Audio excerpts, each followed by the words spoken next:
The combined opposition, using its one-seat majority in the House this evening, slashed $1.25 billion from the national budget.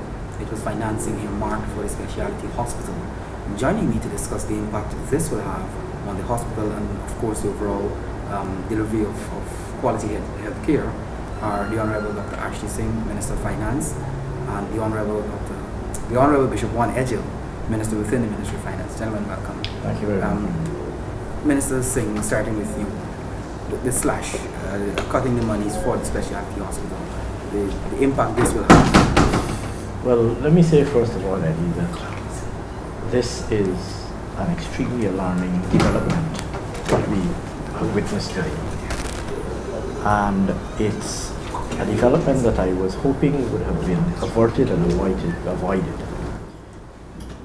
Let me say first of all that the Minister of Health and indeed the government as a whole made ourselves available to answer any question as it relates to the estimates in general and in particular on the Ministry of Health estimates in this project. When the particular program came up, the budget for the in which this hospital has resources allocated, all of the questions asked were answered initially by the Minister of Health, who gave extensive answers and indeed supplemented by additional clarifications that I offered myself. One would have hoped that, given that the government so willingly made itself available to the questions, and given that there was no question that remained unanswered by the opposition, no question by the opposition that remained unanswered by the government, one would have hoped that this project would have been voted for. It's important to remember that it's an extremely significant initiative, the construction of a specialty hospital, a hospital that will for the first time in this country provide specialized health care, services that are not available right now. It's important to bear in mind too that this first cut is so fundamentally flawed from so many directions that it beggars belief that the opposition could still have moved to this motion and persisted with effecting this cut. I say to you that the motion to cut this allocation is flawed from many perspectives, and let me mention just a few. Apart from the fundamental merits of this project, the fact that is $1,250,000,000 cut? Yes, 1,250. How much we spent already? No, on the last year. 800 and something. 746 was. That was already approved. Which a procurement process was embarked And this was and payment of mobilization advance made by India Exim Bank, the funding agency, to the contractor to whom this contract was awarded. So as a result of this Parliament, controlled by the same one-seat majority last year, approving this project in the national budget last year, you had actual execution of a project, of a contract, and the payment of a mobilization advance. So there's a legally binding contract now with this company, and this company has received a mobilization advance from the funding agency. Those facts notwithstanding, and in fact that question was asked, was the company, Mr. Ramjattan asked the question, was the company paid any money so far? And we answered, we said yes, there is a legally binding contract and the mobilization advance has been paid. We even given the amount, and I believe we even said the date or the month in which the payment was made. With that knowledge, so you have first of all the knowledge of the fact that the project is so important and could provide such critically needed services to the Guyanese people. Putting that aside, you have the fact that there is a legally enforceable contract with this company, and mobilization advance has already been paid, and that the Parliament approved this very self-same project last year. Setting that aside, you have also the fact that this project, construction of the specialty hospital, has been the subject of considerable public scrutiny and public debate, and the competing contractors, in fact the opposition really didn't offer a reason why they cut the project. But let us say that the reason why they cut the project is associated somehow with the fact that one company won the award instead of another. The only other company that expressed reservations about the contract award, the main competitor, if we may call that company, never pursued, never even endeavored to pursue the appeal mechanisms that are available to them had they been of the belief that the contract should have been awarded to them. And there are mechanisms available for them to launch the protest and to pursue that protest. To the best of my knowledge, subject to correction, I don't believe that that main competitor ever pursued those remedies that may have been available to them. What further complicates this matter is that this main competitor, this alternative company that was unsuccessful in the award, and like I said, we have said this procurement process was subject to technical evaluation, not by political persons or members of the cabinet. The evaluation was done by technical persons.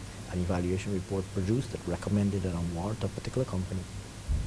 You have here Mr. Ramjattan moving a motion to cut this budget allocation when he is on public record stating that the other company, the unsuccessful bidder, was a client of his, was or is a client of his. I believe he is on public record, and I don't think he's ever disassociated himself from those published statements. He's on public record acknowledging that the unsuccessful bidder, whose name incidentally he mentioned in the House today, that the unsuccessful bidder was in fact his client, which raises a whole host of other issues. So you have a project that is excellent in its merits. You have a project that was previously approved by this House, recognizing as one inevitably would that it would be a multi-year project. You have a project for which there was a payment made, a mobilization advance payment made to the company, as this House was informed today.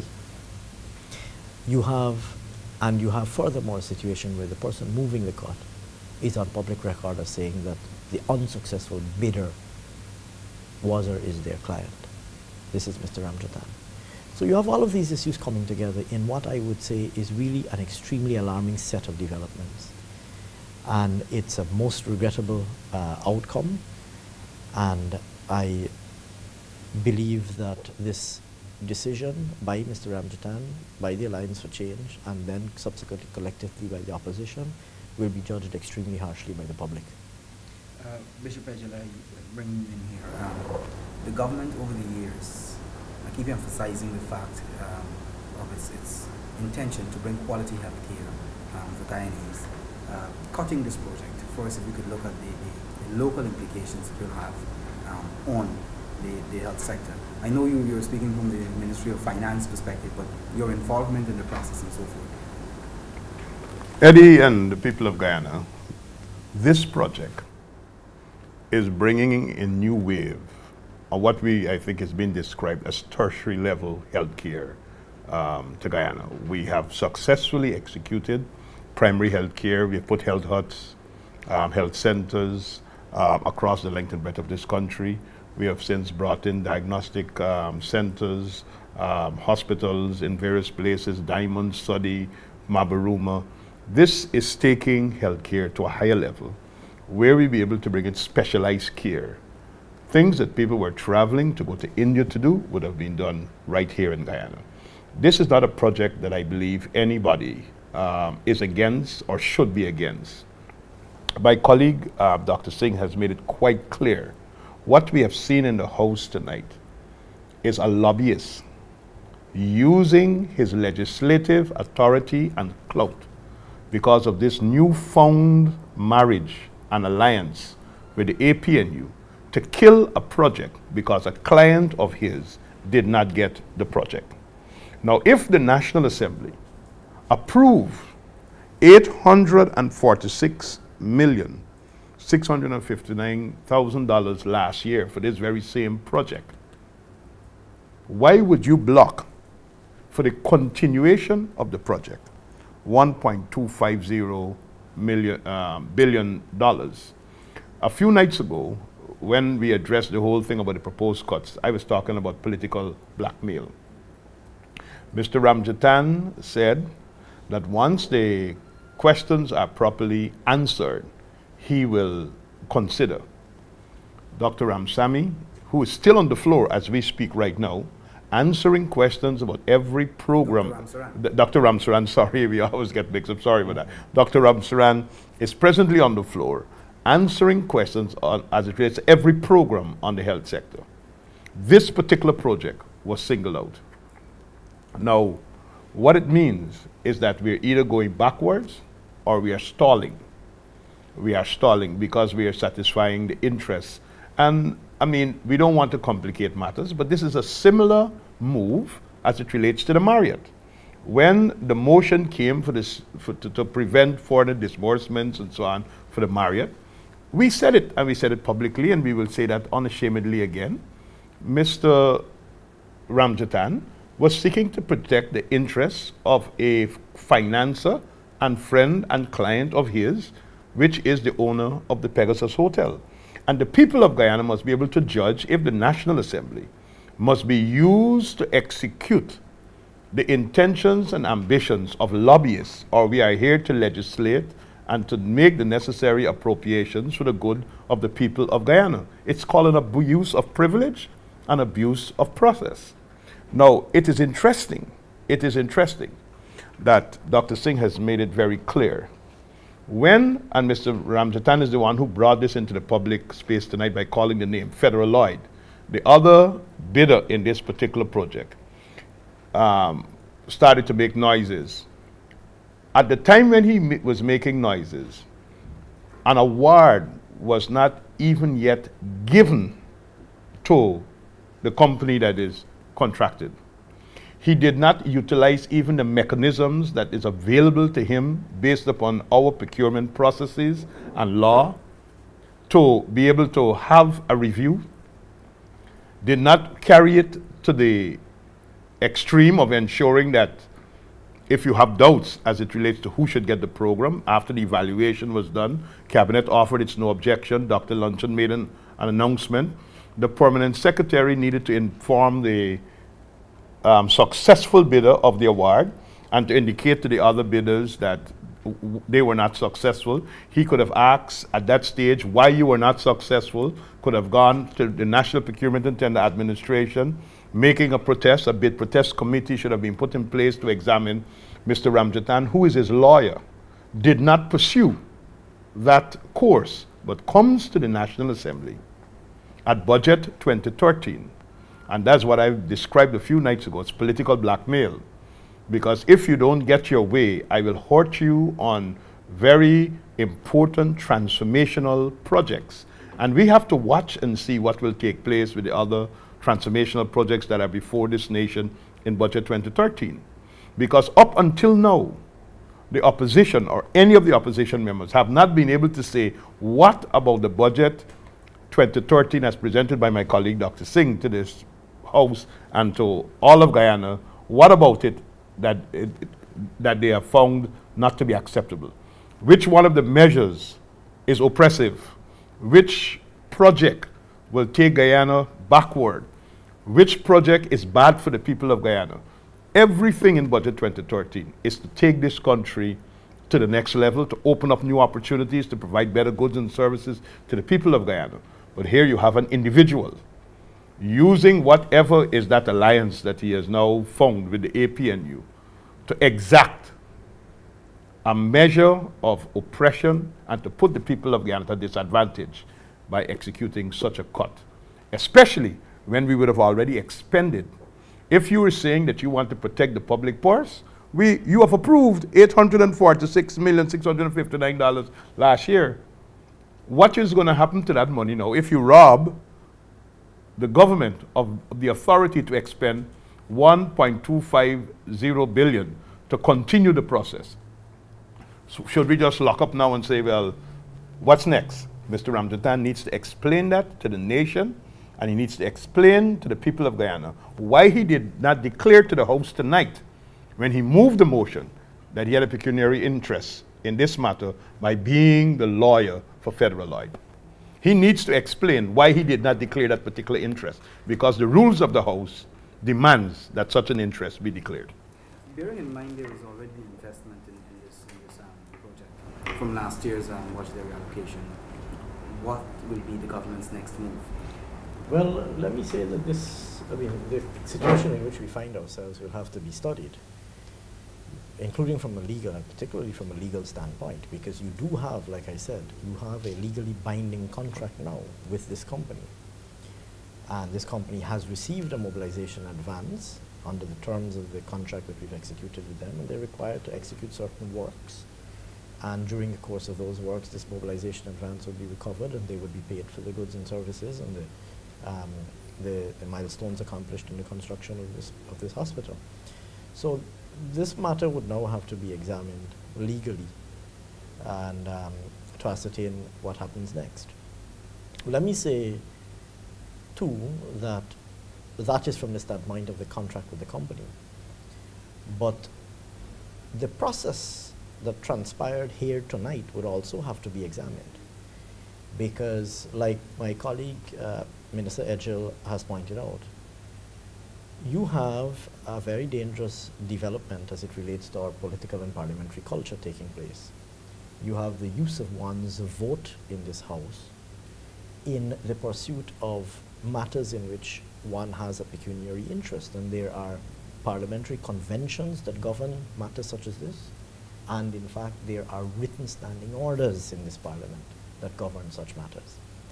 And if I'm not mistaken, there are standing orders that indicate that a member shall not speak on a matter in which he has a pecuniary interest, or shall declare such, that interest. And the specific standing orders are there. You're perfectly welcome to check them.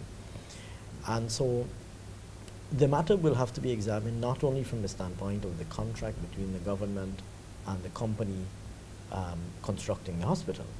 The matter will also have to be examined from the perspective of the parliamentary process, what occurred today, and Mr. Ramjattan's moving of this motion on a matter in which he has an interest, and an interest that remained undeclared in this House tonight.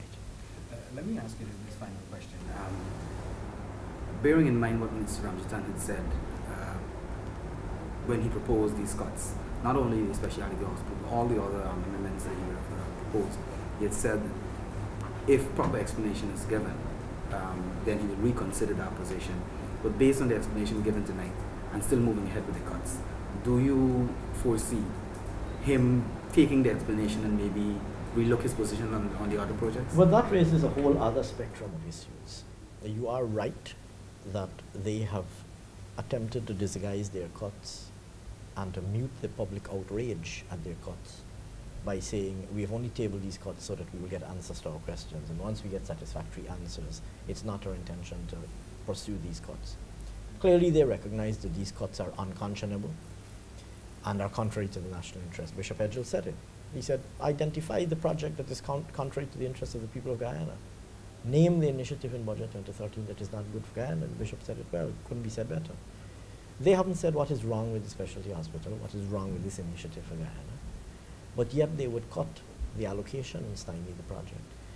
And so the question really is, how sincerely can the people of Guyana take Mr. Ramjattan when he said, I will ask questions, and if my questions are answered, I will not pursue these cuts. My sole objective in tabling these cuts is so that I'm able to get answers. Here you have a situation where that's the commitment he made to the people of Guyana. Recognizing, of course, the public outrage at the cuts. Everywhere that I go, people have expressed alarm and concern. Are they going to pursue these cuts? Everywhere I go, people have expressed concerns and alarm and outrage in some cases, and the cuts that the opposition has tabled in this House. Mr. Ramjattan must be facing this too. I'm sure wherever he goes, he faces a public revolt and public outrage at the fact that he would table cuts to initiatives that are so important to Guyana's development. I have no doubt he's confronting that himself. And so recognizing that he makes this commitment, which is now disclosed to be empty. Mr. Ramjattan didn't ask any question in this Parliament that was not answered on this project. None whatsoever. The tapes are all there. the people of Guyana are watching. Mr. Ramjattan asked no question in relation to, and indeed nobody in the parliament, no parliamentarian asked a question on this project that remained unanswered to them. Nobody, and certainly not Mr. Ramjattan. Minister Dr. Ashley Singh, thank you very much, and Minister Bishop Edgell.